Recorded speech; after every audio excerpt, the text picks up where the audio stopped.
अस्सलाम वालेकुम वरहमतुल्लाहि वबरकात। अच्छा जी, ये रोल राइज़ के हवाले से जो इसके अंदर सिस्टम है उसकी थोड़ी सी डिटेल आपको प्रोवाइड करता हूँ। ठीक है जी। ये रोल राइज़।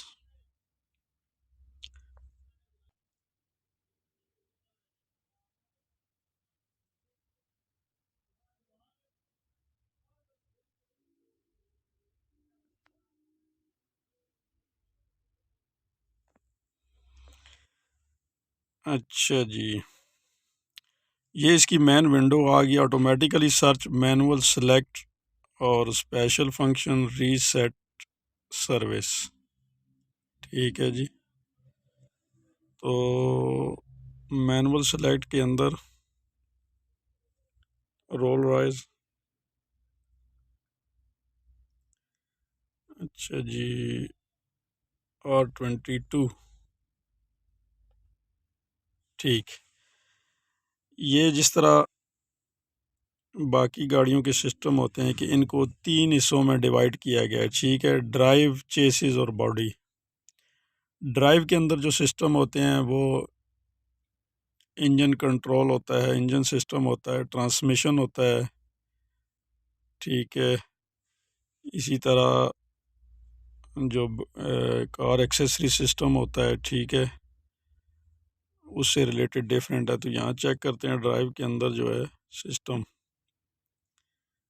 ये ड्राइव के अंदर। ठीक है जी, DME यानी इंजन कंट्रोल मॉड्यूल है, ट्रांसमिशन है और transfer case, car accessory system.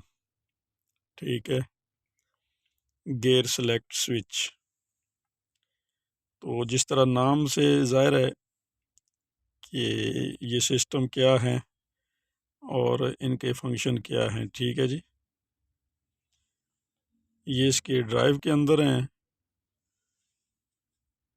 और इसके बाद अब चेसिस के अंदर जो सिस्टम है वो,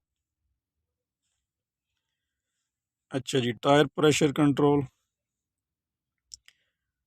ठीक है, active cruise control system, anti lock braking system EPB, rear axle slip angle control और इलेक्ट्रिक पावर स्टीयरिंग, ये चेसिस के अंदर हैं। और बॉडी के अंदर जो है, बॉडी के अंदर जो मेन मारूफ सिस्टम है वो SRS है। ठीक है, इंटीरियर कैमरा है। बॉडी के अंदर जो है वो बहुत ज़्यादा सिस्टम होते हैं मॉडल ईयर के एतबार से। ठीक है जी, और इसके अंदर भी जो बॉडी के अंदर सिस्टम है बहुत ज़्यादा सिस्टम है। उसमें फिर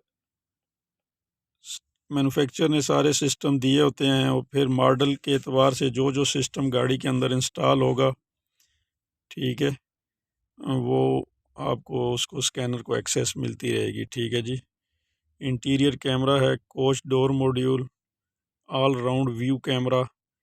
ये नाम से आपको इसके फंक्शन का भी जो है वो आइडिया हो जाता है कि क्या क्या सिस्टम है। Lane change warning.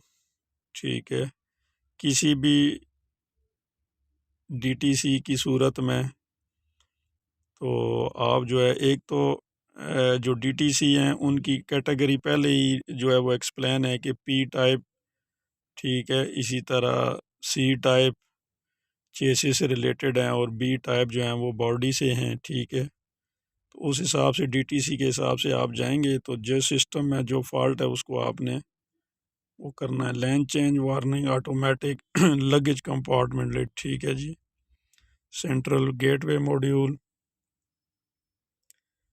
इसी तरह ENS। ठीक है, इसमें कुछ ऐसे सिस्टम हैं जिनकी डिटेल मैं कोशिश करूँगा किसी और टाइम किसी वीडियो के अंदर जो एक्सप्लेन किया जाए, जैसे ENS सिस्टम है और इसी तरह SAS ऑप्शनल एक्स्ट्रा सिस्टम है। तो इस हवाले से CVM, convertible top module. So ARS, front electric active roll stabilization. अच्छा जी, so too much system in the body ना,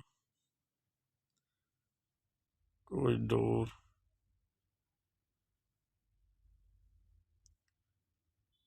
तो इन सिस्टम के हवाले से भी जो तो मारूफ सिस्टम है, जिस तरह एंटी थेफ्ट गुजरा है, राइट इलेक्ट्रॉनिक मोटर रील, इनमें जो मारूफ सिस्टम नहीं है उनके हवाले से कभी इंशाल्लाह वीडियो बनाऊंगा, डिटेल प्रोवाइड करूंगा जी। ये कॉन इंफॉर्मेशन कंप्यूटर जिपकॉन, तो ये जितने सिस्टम आपको नज़र आ रहे हैं, ज़रूरी नहीं है कि सारे ही इस गाड़ी के अंदर मौजूद हों, लेकिन मॉडल ईयर के हिसाब से, जैसे मैंने पहले बताया कि जिस सिस्टम का गाड़ी के अंदर होगा उसको फिर जो डाटा बस लाइनें हैं उससे पेयर कर दिया जाता है और OBD से आप उस सिस्टम को एक्सेस कर सकते हैं। एक तो ये है। दूसरा, अगर कोई भी सिस्टम आपके गाड़ी के अंदर मौजूद है और स्कैनर उसको एक्सेस नहीं कर रहा, लेकिन बाकी मॉड्यूल जो हैं वो उनके अंदर इंफॉर्मेशन उसकी स्टोर है, ठीक है। जैसे पिछली वीडियो में मैंने बताया था कि किसी एक सिस्टम में फ़ॉल्ट आएगा तो सारे सिस्टम रेफ़र करते हैं कि उस सिस्टम की तरफ जाओ, और आप जब यहाँ उस सिस्टम के अंदर आते हैं तो कम्युनिकेशन जो है वो नहीं होता, ठीक है। जैसे अभी यहाँ एक सिस्टम है, ये तो उस सिस्टम के अंदर जब नहीं आएगा, एक्सेस नहीं होगा, लेकिन इंफॉर्मेशन बाकी ECU ने स्टोर की होगी, तो उसमें जो देखने वाली चीज़ें हैं वो उस मॉड्यूल का, एक तो इटसेल्फ उस मॉड्यूल का डेड हो जाना, ठीक है, ये सूरत हो सकती है।